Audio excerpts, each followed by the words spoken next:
Hi, good morning. My name is Keith Jarrett. I'm Business Development Manager of Cloud Economics at AWS. Thank you for spending your lunch break with me. You guys are one of very few that are willing to spend your lunch hour talking costs. I love that. I'm probably the other guy, right? So a little bit of context before we get going. Our team was created a couple years ago in response to some of the things we were hearing from our customers around cost. Customers coming to us and saying, we really love what AWS does, but we're having a difficult time making the financial case to finance. Can you help us, right? Or customers coming to us and saying, we really love what AWS does. We think it makes a really good economic sense from the perspective of a startup, but there's this notion of an inflection point where we think we're going to hit a certain scale, and it doesn't make sense for us to bring those services back in-house, right? So our team was created with really two goals in mind. The first is to help educate our customers on how this financial comparison looks, right? How to build that economic case and show them that in nearly every single case we feel like we can do it cheaper on AWS. The second goal is once a customer's on the platform, it's how do you proactively go about making sure we're architecting with cost in mind, right? How do we look for opportunities to continue to drive down our costs on the AWS platform over time, right? So today, we're going to talk about some of the lessons we've learned over the last couple of years working with a lot of our customers, right? Show you not only how to build that economic case to move to AWS, but then really to make it meaningful, how do we go about realizing it, right? And as we go through the presentation, I'm going to leave you with some actionable insights that you can take back to the office next week to lower your AWS spend and show you how we've been able to work with some of our customers to reduce their AWS spend by up to 85%. So in the beginning, it was all about total cost of ownership, right? It's helping educate customers on what this cost comparison looks like. And we've certainly seen this conversation evolve over time. Right? We've seen our customers start to say, costs are great. I also want to quantify the benefits on the platform. How do I put a number to agility and innovation and improving my time to market? All right? And as we put together the economic case for moving to AWS, TCO is still a critical piece. It's still a critical building block to making that economic argument. All right? So by way of level setting, we'll just quickly introduce this concept of TCO and what exactly we mean by it. Right? So a fairly simplistic definition when we're looking at TCO, right, we're looking at the holistic cost of setting up an IT environment, right? Not only the cost to set it up, but the ongoing operational costs, right? So when we're doing these types of comparisons, we're looking at what's the cost to run on AWS, and how does that compare to on-prem, right? We're going to look out over a time horizon of typically 3 or 5 years, right? We're going to make sure we're capturing not only the server costs, but all the nuances that go into owning and operating that on-prem data center. Right? So a lot of times we'll have customers come to us and say, Keith, good news, bad news, right? The good news is we really want to move to AWS. Bad news is I just can't make the numbers pencil, right? And if you peel back what's going on in that type of argument, one of the most common mistakes we see is customers are comparing the cost of a physical server to the price of an EC2 instance, right? And for most of us in the room, we know that's not necessarily a fair comparison to make, right?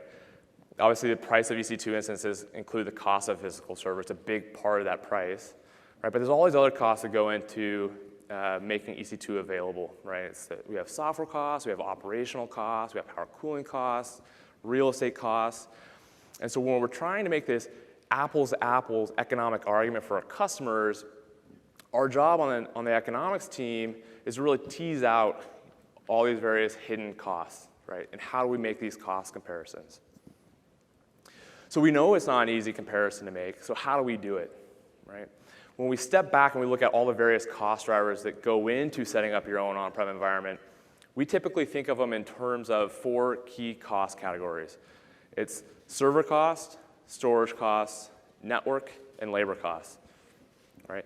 And as we look at these, not surprisingly, server costs are going to dominate the conversation, right? And the reason for that is we have the physical server, right? We have the chassis, we have the PDs, the top of rack switches, we have all the ongoing license costs, right? Our OS, if it's a virtualized environment, we have our virtualization licenses, right? And then typically where we see our customers struggle most is in this far right column, right? This operational burden that goes into operating your data center, right? The power and cooling cost, the cost of the physical floor space below the rack, right? And if we look at how those costs compare in an on-prem environment, typically for your owned and operated data center, it's about $1,500 per month per rack, right? And if we look at a colo running out of US East, it's typically about $2,000 per month per rack, give or take, right? So it's a really meaningful part of the costing equation that we need to factor in. When we look at storage costs, we take a similar type of approach, right? But with storage, the key for us is making sure we're distinguishing between raw and usable storage requirements, right? So if we look at a service like EBS or S3, right, that has 11 nines of durability, and we compare that back to on-prem, we have to make certain assumptions, right? We have to look at not only what the usable requirement is, but what would it take to architect with that type of uptime and durability, right? So we take our raw requirement, we penalize it for the OS capacity, typically about 4 to 7%. Right, we'll assume RAID 10 striping for that type of durability. We'll put performance buffers in there, capacity buffers in there. And if we look at the difference between raw and usable, it's typically about 3 or 4x, right? So it's really, really material in terms of looking at this analysis, right? When we look at network costs, we follow an approach that Gartner came up with, which is, we know network costs can be a little bit nebulous, but we know on average they're about 20% of your overall hardware costs. So we'll use that as a starting place for the conversation with our customers, right? And when it comes to labor costs, oftentimes this could be a little bit of a sensitive topic, right? And rightfully so. And we'll have customers come to us and say, I get why you're including in the analysis, but let's just exclude it because I don't plan on having a reduction of force. And that is perfectly okay. By no means are we providing a recommendation for a reduction of force. Our job from an economics perspective is to put a dollar value or put a number to all those activities that go on to keeping our environment running today, keeping those lights blinking, right? So it's the racking and stacking, the cabling, replacing failed servers, putting a number to that and showing what the uplift would be by shifting to higher value activities, or to say it another way, the number associated with automating a lot of those activities, right? So with this conversation, to get you going, AWS has some tools that are available. We have our AWS TCO calculator that's available online. And that is a really powerful tool. It builds off the methodology that we have today. And we also have sales teams that can help with this type of conversation, right? This morning in the keynote, we heard GE talk about their TCO story, right? And that they were able to reduce their TCO by 52%, right? That's a really powerful story. We have a lot of these publicly available case studies are available on our Economic Center, and I encourage you guys to go take a look at those, right? Because not only are those really powerful stories from an individual customer perspective, but it gets into the meat of how exactly were they able to do it. We talk about these things sometimes in an academic, ivory tower. Those case studies are a really good opportunity to see exactly how customers were able to realize that TCO. So we put together this economic case, right? We're feeling really good about ourselves. We're showing all these savings, woo, right? We go get the necessary buy-in, and good news, we're going all in on AWS. Life is really good, right? That is until maybe that first bill shows up, right? Maybe we realize we're using a little bit more on the platform than we had anticipated. Maybe we're not living exactly up to our economic case quite yet, right? And that could be because we have devs that are spinning up instances and not turning them off. That could be because we have folks that aren't using tagging appropriately or auto-scaling appropriately, right? And so that is at the heart of cost optimization, right? It's how do we go about realizing this economic case to make sure we're taking advantage of these best practices and continuing to drive down our costs over time, right? So we're all paying for what we use. Fewer customers are only paying for just what they need, right? So how do we turn that corner, right? And when we look at all the levers that are available to customers to reduce their spend, there's no shortage of them, right? There's things that we can do that have more engineering requirements, right? There's things that have larger impact than others, right? So the question often comes back is like, Keith, well, where do I start, right? Where am I going to get the biggest impact or ROI on my time investment? Where am I having the biggest impact on my AWS bill? And what are those lowest hanging fruit that I should be looking at, right? And as we work with our customers, the thing we see time and time again, I hope to show you over the next few minutes here, is there are 4 consistent easy steps to take in order to really have the biggest impact on your overall spend, right? It's instance right-sizing, it's purchasing reserved instances, it's increasing elasticity, and when we combine it with this measure, monitor, and improve, this continuous improvement, we come up with what we're calling the 4 pillars of cost optimization.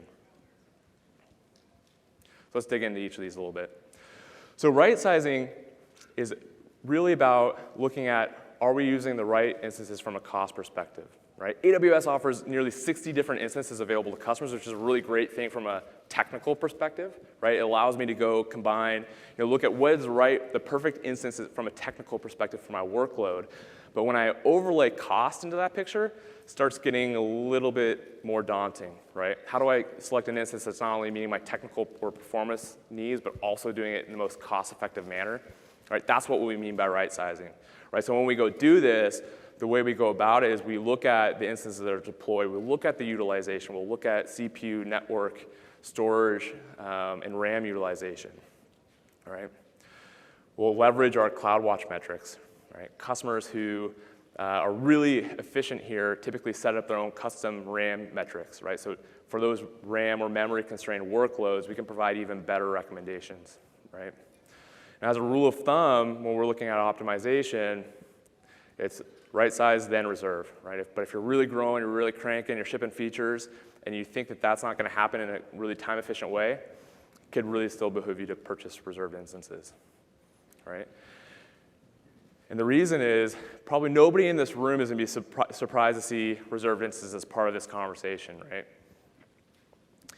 And the reason is because reserved instances allow customers to commit to a 1 or 3 year time period, and in exchange for that commitment, save up to 75% off on-demand pricing, right? So it's a really powerful tool. It doesn't require any engineering work, that right away we can start driving savings in a really meaningful way, right? But a lot of times we have customers that continue to think about RIs as just an EC2 discount mechanism, right? And the reality is that RIs extend beyond just EC2 to include RDS, Dynamo, Redshift, and Elasticache, right? So you start to see this picture of how customers can combine these reserved instances to really drive meaningful savings across the breadth of their workload, not just in EC2, right? And so a lot of times we get customers coming back to us and asking portfolio planning questions, right? Which is, where do I start with the reserved instances? How many do I buy? How do I know that I've purchased enough reserved instances, right? So I typically recommend customers shoot for 70 to 80% coverage of your always-on resources, right?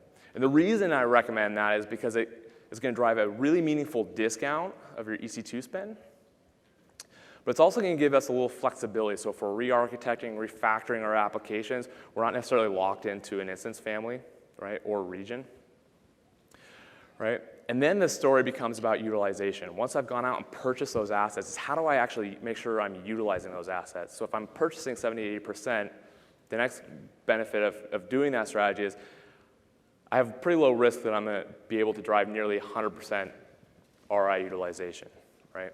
And so customers can really take a supply-demand type of approach to their RIs, right? It's like looking at where the usage and the RIs live, right? So customers can move their RIs across AZs and within an instance family. Customers can also take advantage of services like Elastic Container Service, right? So they can add containers to low-utilized instances to drive up that utilization, right? And if a customer goes through this process of really trying to match supply with demand, they step back and say, you know what, at the end of the day, I just have some reservations I no longer need. Those customers can go sell those reservations in the RI marketplace to other customers. All right? So again, as a rule of thumb, target about 70 to 80% coverage and really drive utilization to as close to 100% as possible. All right? Elasticity is all about using an instance when you need it and turning it off when you don't, right? Nobody's probably going to be surprised by that concept because it's one of the most central tenets to the cloud, right? And when we work with customers, I don't think they struggle to conceptualize what it means to be elastic. But I do think they're going through a learning curve oftentimes. How do you actually go about operationalizing it, right? How do we implement this at scale? Right? If I have 2 or 3 instances, turning those off at the end of the day, pretty straightforward, right? Log in my console, turn them off, 2 to 3 minutes, right? If I talk about thousands of instances, all of a sudden, it's a little bit more complex, right? I have to approach that in a new way, right? I have to think about how do I automate it or how do I rope off certain instances.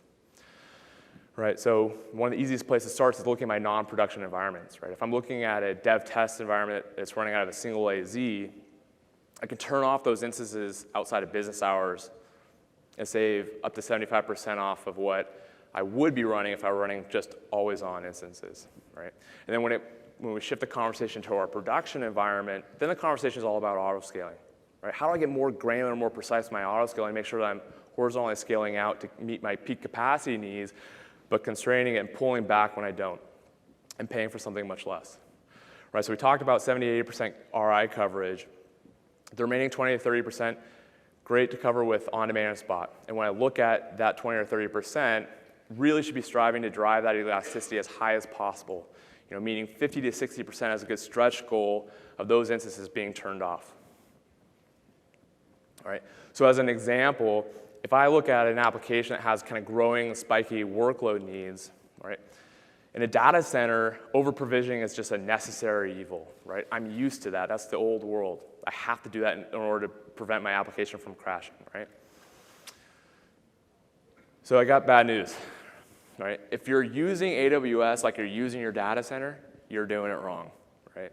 And if I'm looking at my on-prem data center, I'm looking at a lift and shift, I'm not taking advantage of right sizing, I'm not taking advantage of auto-scaling, guess what? I'm probably at risk of being dramatically over-provisioned on AWS too. All right, so if I go back to our example of a growing, spiky workload application, right, I can look at setting up some auto-scaling policies, right? I can use M4 instances to scale out horizontally to meet my peak capacity need. All right, in this example, I could use 29 M4 larges. Great. So far, so good, right? We're still going to be performing better from a cost perspective than we are on-prem. But it doesn't mean we're not doing everything we can, right?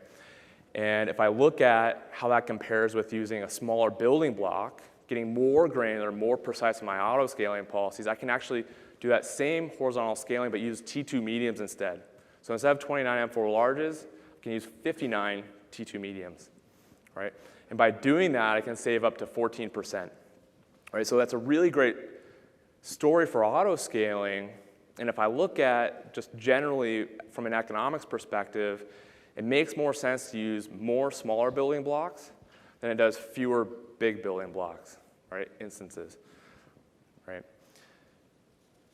And if I look at T2s are a really powerful workhorse within the lineup of EC2 instances because it allows this type of granular scaling, the burstability, and does it from a really strong cost efficiency standpoint. So let's put it all together, right? Let's look at a case study of a customer that we were working with last summer and how we were able to drive some really meaningful results for them. And before we dive into the example, just a quick technical aside for talking about one concept, which is that of the ECU, or Elastic Compute Unit. And the ECU is a really helpful tool for us from an economics perspective because it's one way for us to look at cost per unit. Right? It allows us to compare the computing costs across instance types and sizes and over time. Right? So it's not the way, but it is a way for us to review cost per unit. So when we talk about cost per unit here, we're talking about cost per ECU. And this customer had this really impressive EC2 usage growth over the course of the year. They saw nearly 2x compute growth, nearly 3x data transfer growth. Right? And during that same time period, they're actually able to drive their EC2 costs down by 33%. Right? And they're able to do that only by focusing on the levers we just talked about. Right? So how do they do it? Well, the story can be told by looking at their unit costs over time. Right? They're able to drive their unit costs down from 7 cents per ECU per hour to 2 cents and eventually to 1 cent. Right? So let's look at step by step how they did that.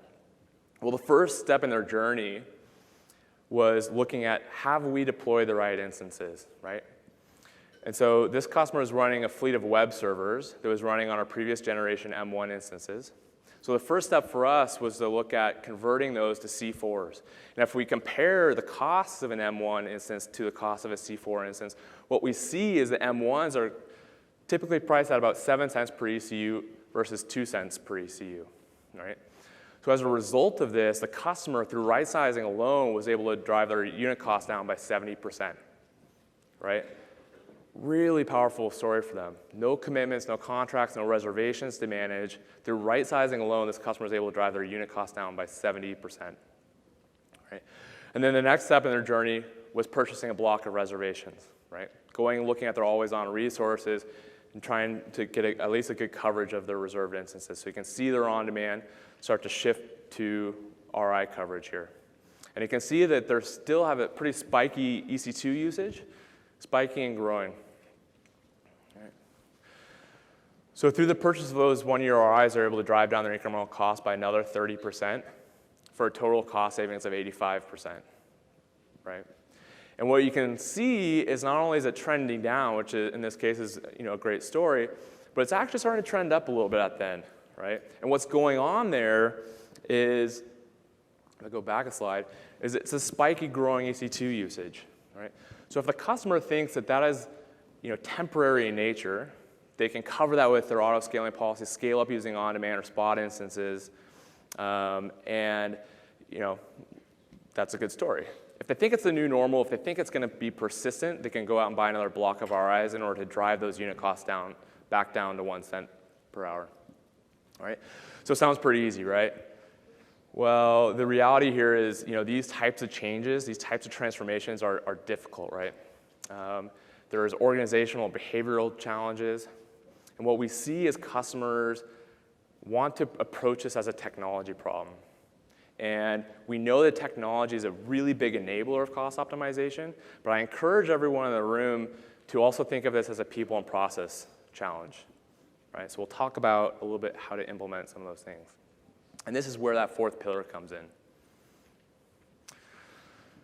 So we're going to talk about some things that get you going so we can see the opportunity in front of us, right? There's some things we need to do or some things we need to invest in order to uncover some of these latent cost optimization opportunities, right? We have to do the basics well. We have to do the tagging. We have to make sure that we're knowing who's using the resource and for what purpose, right? And we have to create some governance models to support some of these things. So I would also encourage everyone to think about investing in standardized and automated reporting, right? Generating reports daily that are telling us, are there instances that are running that are untagged that either we need to shut down or validate? Are there instances that should be turned off that aren't?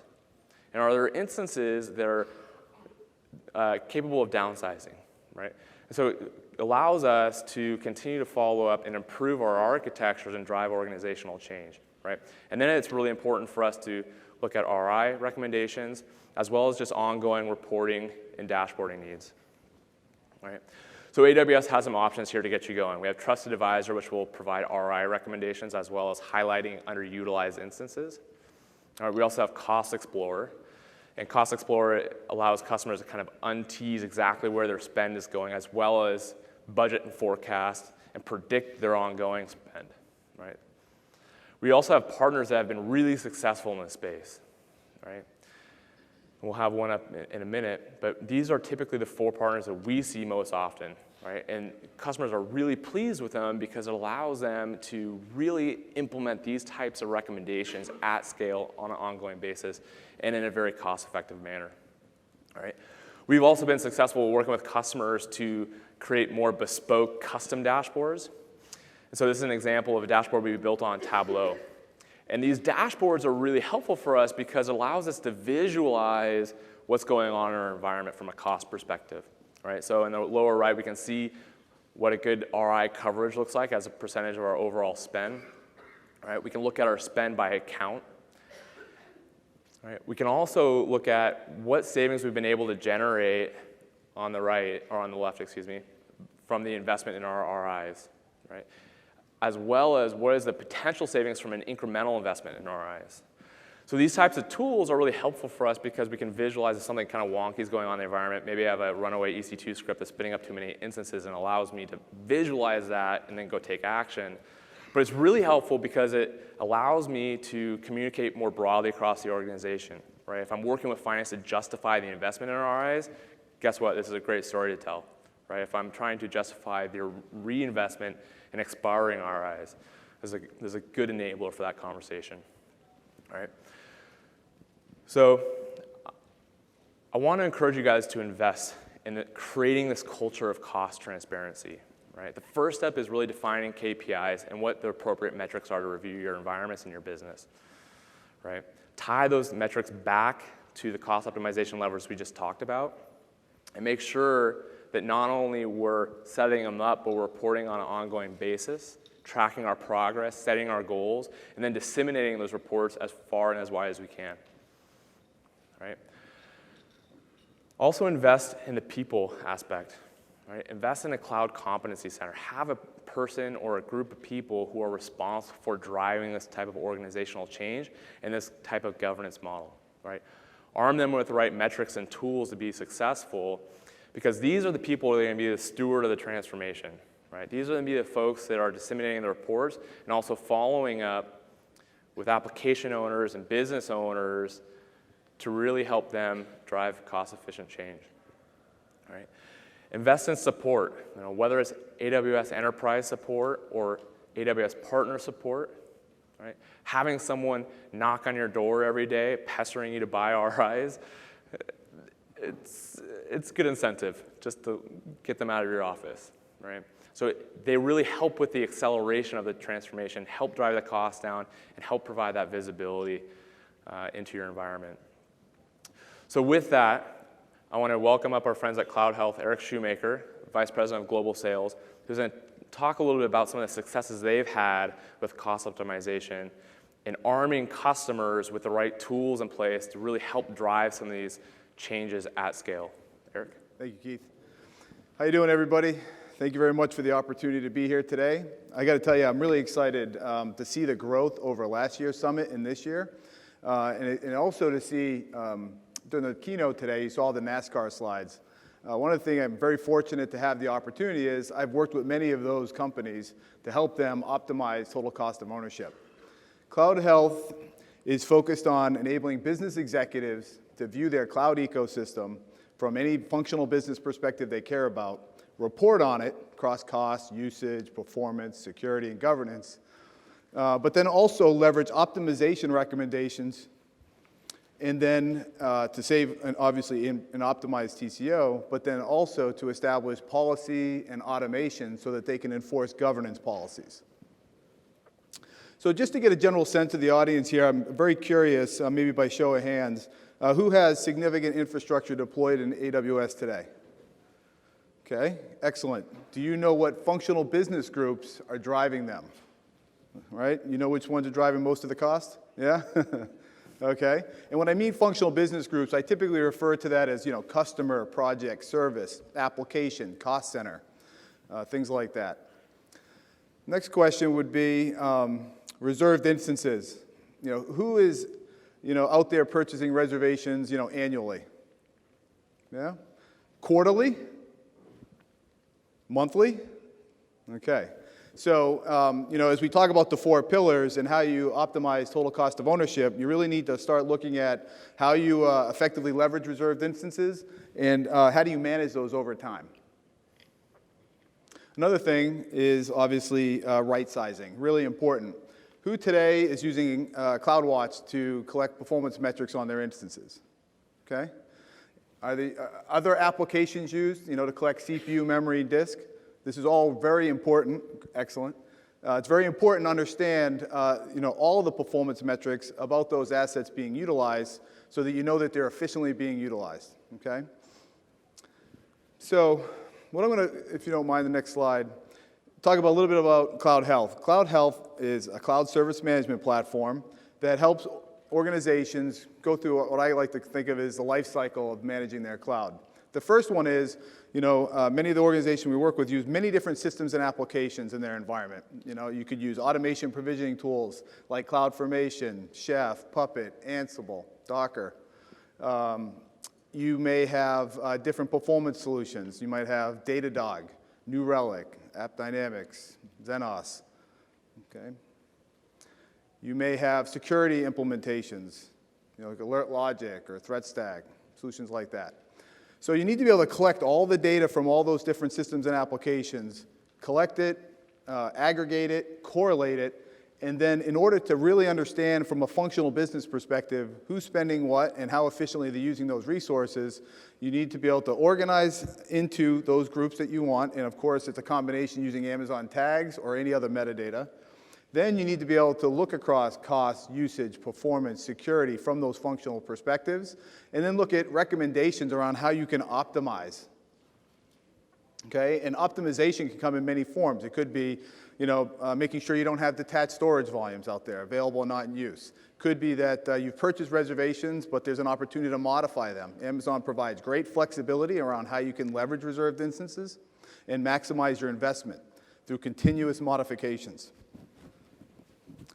And then, going through the process of understanding that, you really want to make sure you don't have to go and look at it manually all the time. What you want to do is set up the guardrails, leverage policy and automation so that you can continuously optimize and manage your infrastructure as you grow and scale your business.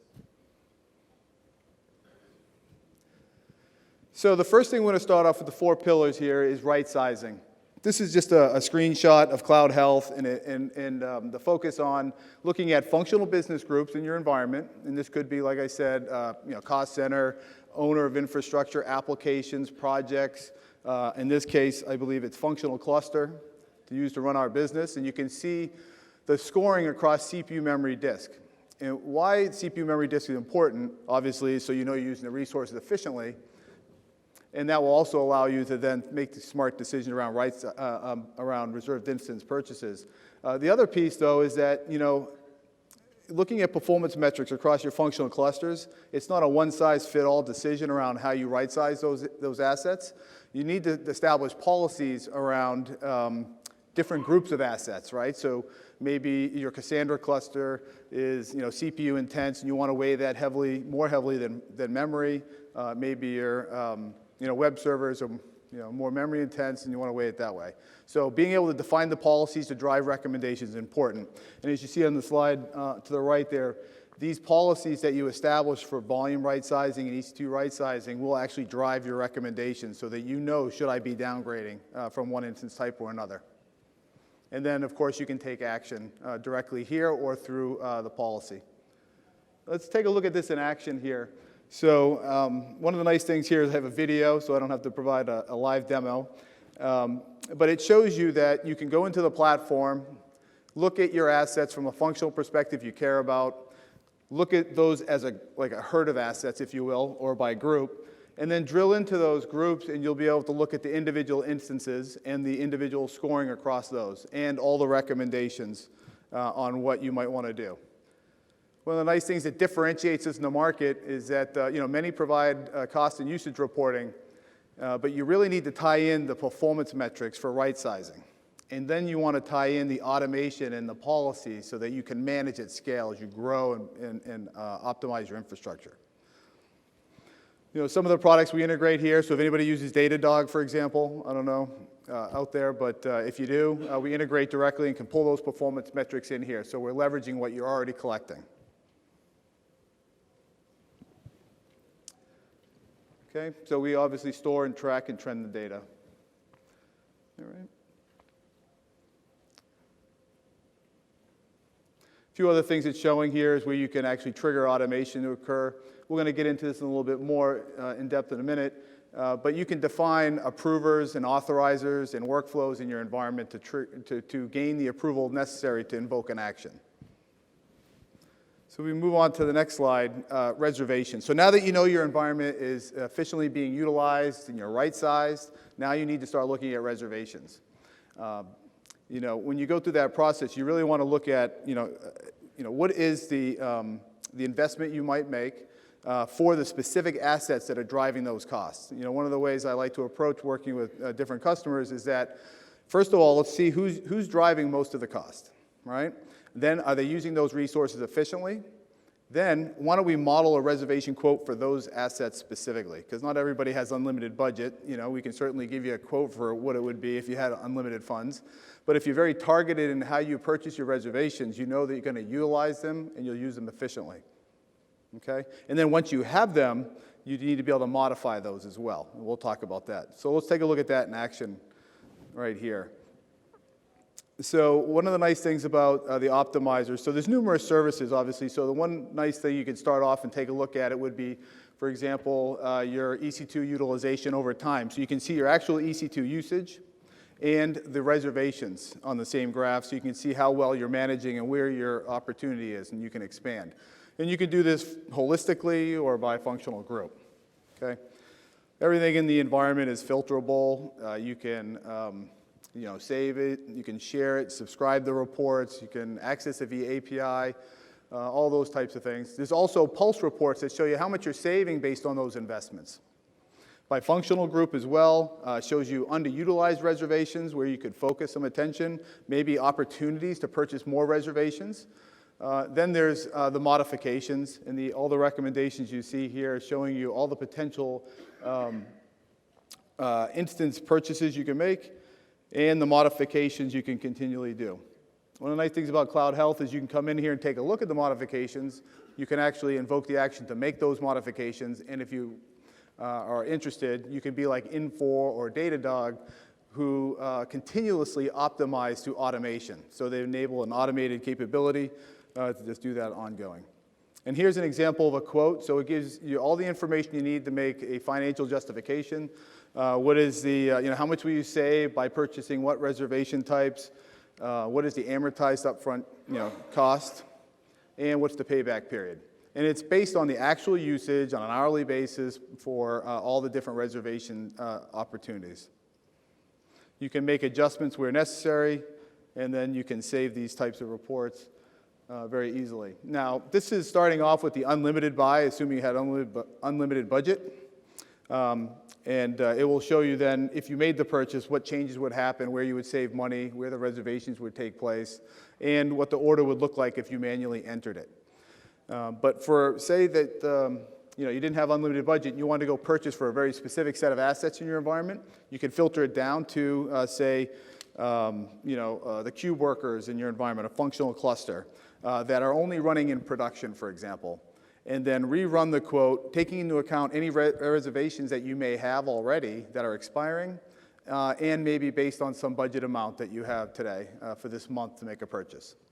And this is just going to walk you through that scenario here of how you could do it.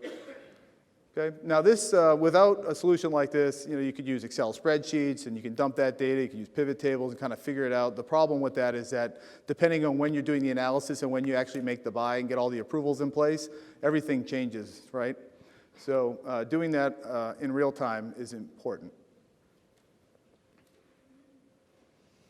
Excellent. Next slide would be great. So governance through policy management. So everything we've seen here, whether it's cost, trying to understand who's spending what, who's using resources efficiently, what assets aren't being used efficiently, other security risks that exist, you can define policy. So you can specifically define policy around cost, usage, performance, security. You can schedule these policies, and you can trigger automated workflow. Okay? So we go see it in action in here. What we'll see now is the ability to, all the different types of policies. This happens to be an environment that I set up just to show some examples. But for example, when you build elasticity in mind, the third pillar, you really want to make sure that you have the automation, the policies in place to make sure that if say your dev instances are running over the weekend and you don't want to spend money for that because every hour they run you're paying for it. So maybe you want to put a policy in place that says on Friday at 6 p.m.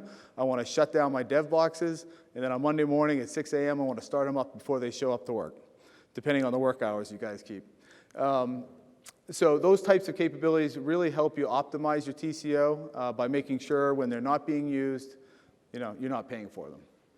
And there's also all other types of policies you can create for unacceptable security risks. So for example, if you have instances running in production with port 22 open to the public and you don't want that to happen, that's deemed unacceptable. Just set the policies in place. Don't have to worry about it, but if you trigger it, you'll be notified, you get approval, and then you can actually take action to say terminate or stop that instance. You can even notify owners of infrastructure that spun that instance up or a set of stakeholders. When reporting on your infrastructure, one of the things I always like to ask people is, everybody's implementing Amazon tags here, I'm assuming? No? Okay. Okay, well, if you're not, and you need to then enforce tagging, you could build a policy that says, hey, if any instance is deployed that has no tags or is non-conforming to a policy that says every instance must have an environment key, an owner key, a cost center, you could build policy to notify those stakeholders of situations like that. You could even notify the owner who spun up that asset and let them know that it's going to be stopped or terminated. Okay. So it's just going through the idea of doing that. So the next one is governance, and that is with the automation. So one of the nice things about CloudHealth is that we're a read-only platform, and in order to invoke action while being a read-only platform, we were able to take advantage of Amazon's service called the Secure Token Service. So when we trigger through policy and kick off an approval workflow, once the gets through the different approvers in the environment, it'll go to an authorizer. That authorizer would be someone who has the proper credentials in Amazon to invoke an action, and we leverage the Secure Token Service to make sure that we take out a least privilege temporary token for only that action against those assets, invoke the action, keep a full audit trail on it, making sure everybody's fully aware of it. Okay. So these are the types of automation that you can do. So today we can start, stop, delete instances. We can modify reservations. We can actually do that through automation if you enable the policy to give us those credentials. And then you can purchase EC2 and RDS reservations. And here's the simple, you can create a simple approval chain and authorizer. You can have multiple levels. You can model a RI quote, for example. Once you have it the way you want it, you can click purchase button. It'll route it through the approval workflow you define, making sure it goes to finance, your department head, all the different key management stakeholders. Once approved, it will then execute the order with Amazon, which is nice. Okay. So a few other things, if you have budgets by department, you want to build policy around that, you can certainly manage it that way. Untagged instances, underutilized, and so say you have detached storage volumes. I don't know how many people run into a situation where you see, detached storage costs go up, and it's basically for EBS. If you take a look at those detached storage volumes over time, you could just have a simple policy that says, hey, if I have detached storage volumes that have been available and not used for a day, week, month, trigger the workflow to terminate. That way those costs are eliminated. To kind of wrap things up with CloudHealth, our focus obviously is around AWS. We run on Amazon today, and we provide the asset aggregation, all the reporting across cost, usage, performance, availability, and security. We also have the ability to provide some reporting for public cloud, private cloud, and private data center. Today, around private data center, we specifically allow you to look at usage and performance, then model what a migration assessment would look like if you were to move those physical workloads to AWS specifically, showing you, what instance type we recommend, what storage, what's the cost of that instance type, and what potential reservations would make sense based on your utilization. All right, and then provide you all the cost information for finance around what the cost of ownership would be for that. Okay? So, putting it all together. Great, thanks, Eric. There you go. So thank you, Keith. So where do we go from here, right? When you get back to the office, either later this week, next week, what do you do, right? And I want to kind of revisit some things we just talked about, right? It's invest. It's invest in these cost savings. It's going to be one of the most high ROI investments you make this year, right? Invest in a cloud competency center that can use tools like CloudHealth or create their own tools in order to really provide these types of insights and really drive action across the organization, right? Arm them with the right tools, right? Again, whether it's in-house tools or partner tools or tools provided from AWS, right?